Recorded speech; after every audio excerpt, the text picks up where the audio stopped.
Do you want to do that bit again? Yeah. Sorry, I'm so wooden. Yeah. No, I'll just do my part again. I think we just keep this bit in. Yeah. First case, pilot.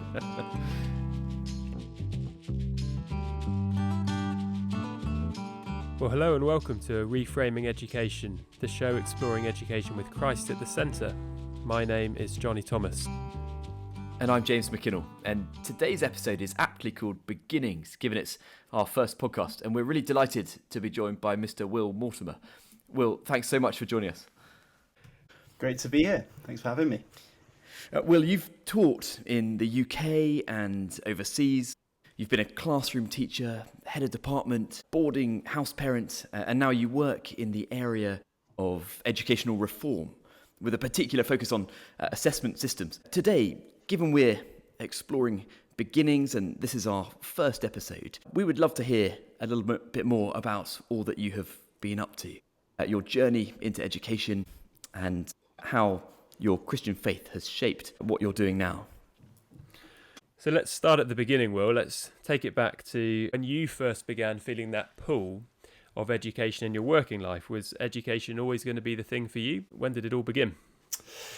Yeah, so it wasn't always going to be the thing for me. I didn't think I was going to be a teacher all my life. I come from quite a medical family, lots of doctors, nurses, midwives. So I did toy with the idea of medicine at one point, realised, 16, 17, that wasn't actually for me. And teaching was in the background. It was bubbling away in the background as a possibility. It wasn't something I was instantly drawn to. I didn't love my own school life, but it also wasn't something I was repelled by. Before university, I went to Tanzania for a gap year, and I taught in a school in a village for about 9 months. So got some teaching experience then, which I really enjoyed. And then post-university, I studied philosophy. But as a nearly graduating student, we had a number of careers fairs, these kind of things. And one of the presentations I attended in one of these careers fairs or graduate fairs was by Teach First program, where they delivered this pitch on the graduate teaching program called Teach First. And their mission was, we're trying to support schools, we're trying to support young people to get the best start in life they can. And I had goosebumps. It really moved me and drew me to the profession. So that's what I did. I applied, and on the third time of trying, was successful in getting a place on the Teach First teacher training program. They like persistence, don't they? Yeah. Well, I didn't say actually. I just say, look, I am dogged if nothing else. And the third time was the charm, and they accepted me onto the program, and I was successful. Joined one of the first cohorts in Wales, Teach First Cymru. That was when I started my life as a professional. Brilliant. Well, this show is all about asking the big questions of education. So fundamental questions like, what is the purpose of education? Which I know you've done lots of thinking about ever since you joined the Teach First program. Well, when did you first begin to really wrestle with some of those questions and issues within education? Yeah, great question. I think naturally I'm inclined to those type of questions. I'm quite inclined to think about those types of questions, which is why studying philosophy was joy for me, because it's a subject all about questions. I think I experienced those questions as a student in school. And I perhaps couldn't articulate it at the time, but there was just this sense of, why am I here? Why am I here? Why are you taking all my time to do all these fairly meaningless, mundane tasks that I'm not enjoying? I don't think you're enjoying. I don't think any of us are having a good time. What's the point? And the story was, get the GCSEs, get the A levels, get the degree, get the job, get the mortgage. And I just thought, why? And then, funnily enough, as a teacher, when I should have known better, I still had those questions, and I kind of thought, what is it we're doing here? And I got me thinking, there's got to be more to improved education. There's got to be more to education than simply just a set of skills or a set of grades or a set of qualifications. I had this deep intuition that there was more to it. Well, hold that thought for a moment, Will, because that connects perfectly with this first show, because here at Reframing Education, we're trying to ask these big questions about purpose about why we're here, why schools exist, what is the point of what we're doing.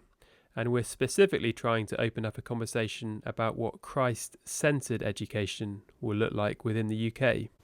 We're each disciples of Jesus Christ, and we're going to be interviewing a whole range of Christian educators, people who are thinking not only how to conduct themselves within education as Christians, but also to be thinking about education as Christians. And our focus today is on beginnings, as James has said. So take us back, Will, to the beginning of your own Christian life, some of the big milestones along the journey for you. Where did that all begin? Yeah, I was really blessed to be born into a Christian home. Parents, Christians, grandparents on both sides, Christians. So I grew up knowing the gospel. So I had that in my childhood. And that was my first experience, my first influence, going to church with mum and dad and my siblings. Lots of difficult teenage years in which faith was on the back burner. I think by God's grace, I stayed attending church, but it was very much a sort of one foot in church, one foot in doing other things, and not really engaging in the Christian life. A real key moment for me personally was attending New Wine Festival when I was about 18 years old, and hearing a couple of speakers, one who was a missionary in the Philippines, one was a missionary in Uganda, and they told their stories of really of being persecuted in their contexts for Christ. And I remember very palpably sensing the presence of God in their message, which, I'd heard the gospel before many times, but there was something about the rawness of these men, they're both men, suffering for Christ that kind of brought me to my knees and really powerfully moved me. So that felt like a bit of a conversion experience. Was that the inspiration for your Tanzania trip? Yes and no. I think I've got a bit of family history with East Africa, insofar my parents met in Kenya and worked together in Uganda for a while. My mum was actually raised in Uganda. I was born in Malawi. There's a bit of East Africa in the family, so it wasn't the direct inspiration, but yeah, that was a big moment in my faith. And then the other thing that I just would mention is just meeting some very good Christian friends, particularly at university, which was a time where I was probably a little bit of a baby Christian. And possibly my faith could have gone one way or another, depending on the kind of influences that I had. And I think God in his kindness put me right next door to a very strong Christian who became a very good friend and eventually my best man. So those are some of the key Christian influences. And Will, today you're a guest on this show, our pilot episode. In the future, you'll be the other side of the table hosting, and we have thought for a little while now about what this show should be about and what it's for and what listeners can expect and why we exist. I wonder if you could just give us a summary of some of our discussions behind the scenes and what we're doing here, really.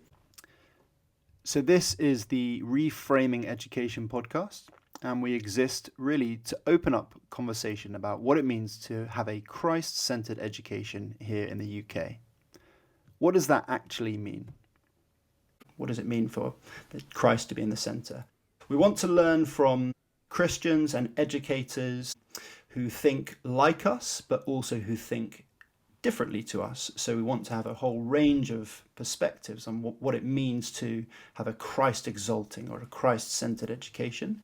We want to hear from voices in the present, maybe those who are on the front lines, but also those in the past. What we will be doing is hosting fortnightly interviews with those who are interested in having this conversation, asking those big questions and answering them. Who is it for? Well, it's really for Christian teachers, Christian parents, Christian leaders, Christian grandparents, not just teachers in the formal sense, but anyone who's involved in the leadership, the discipling, the training of children, of young people, whether that's in school, whether that's at home, whether that's at church or anywhere else really. So if you're someone who's seeking to honor Christ in your school or in your classroom or in your teaching or in your home, then hopefully this will be a helpful conversation for you.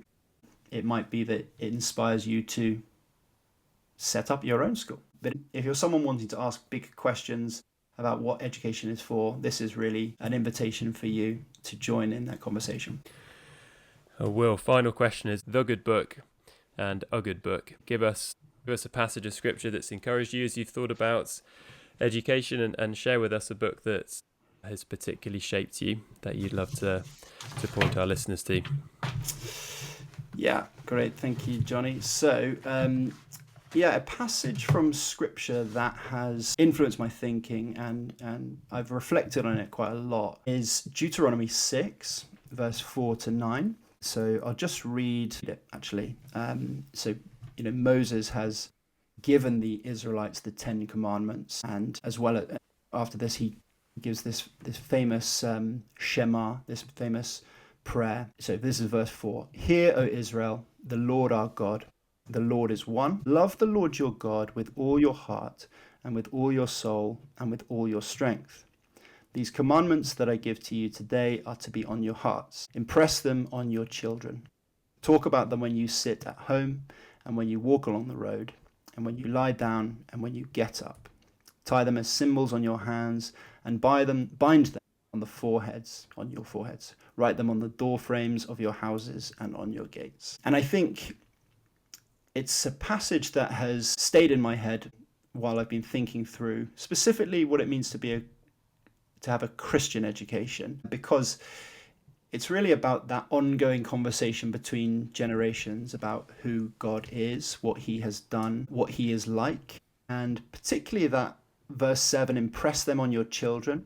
Impress these commands on your children. Talk about them when you sit at home, when you walk along the road, when you lie down, when you get up. It's kind of this picture of almost a continual conversation, not something that's just cordoned off to a certain type of time of the day.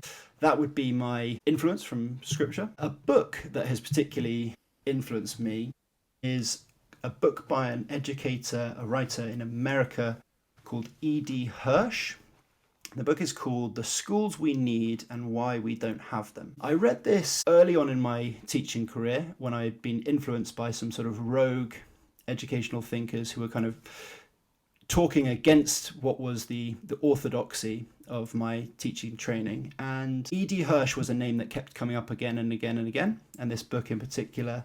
And really, in a nutshell, he picks some holes in the philosophical underpinnings of modern education. And he's writing from an American context, but there's a lot of crossover with the UK. He basically calls educators to reform and says, we've not been doing what we ought. And he's a real champion for the knowledge-rich curriculum, a knowledge-rich education. So he hugely influenced schools like McKinnell Academy in London, and has been a huge influence on me and really a whole movement of educators.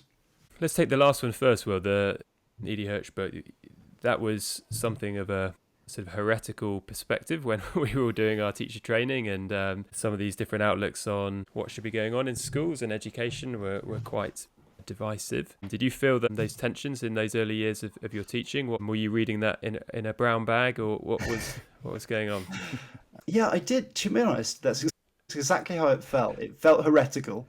Heretical is the word. There was very much a prevailing thought about what teaching should be and how we should conduct ourselves as teachers. And this book really went completely opposite to that kind of prevailing culture. So it did feel a bit naughty. It felt like I was reading something I shouldn't have been allowed to read. But one thing that was very helpful was some schools in the UK that took E.D. Hirsch and this book very seriously, most notably McKinnell Community School in Brent, London, which is very, very well known if you are an educator in the UK as one of the most successful schools in the UK. And they actually wrote a book called The Battle Hymn of the Tiger Teachers, which was compiled by a number of their teachers. And it was very, very, very practical.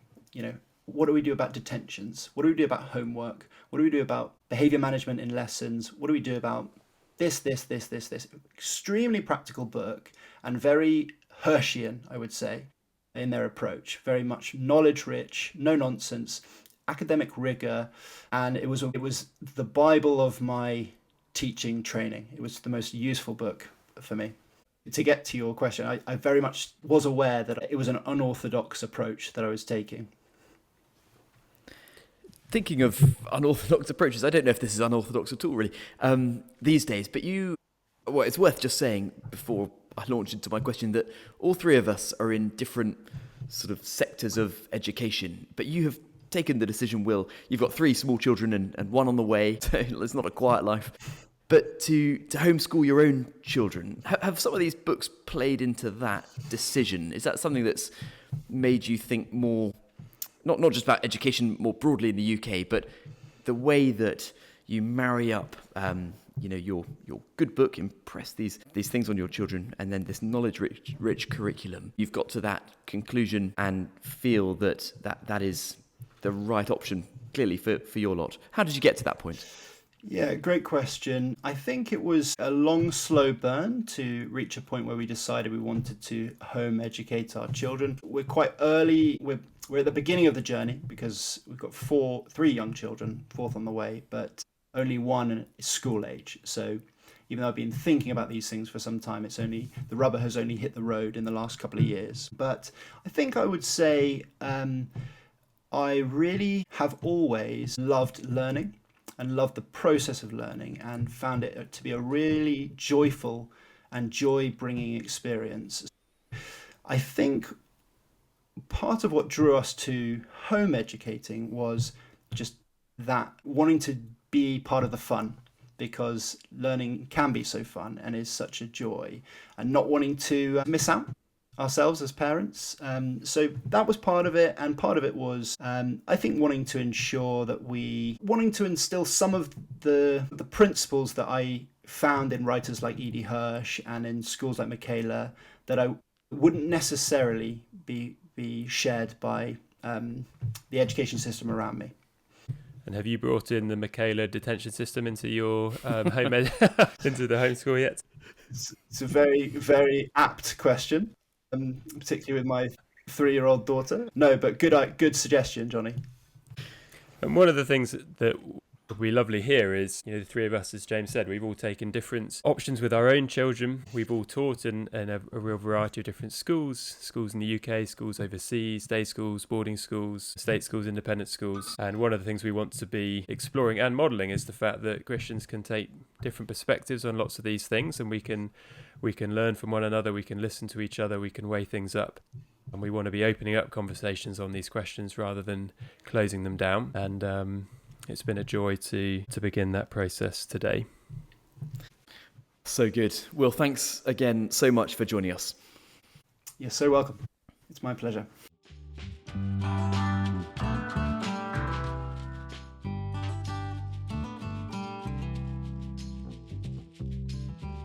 Well, thank you for joining this episode of Reframing Education. We exist to open up conversations about Christ-centred education within the UK.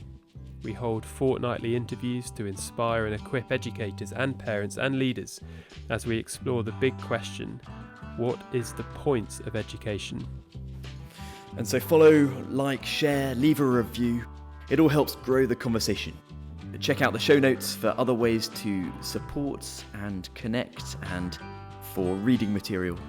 Thank you for listening, and until next time, may God fill education with the colours of Christ as we're drawn to the praise and love of our Creator.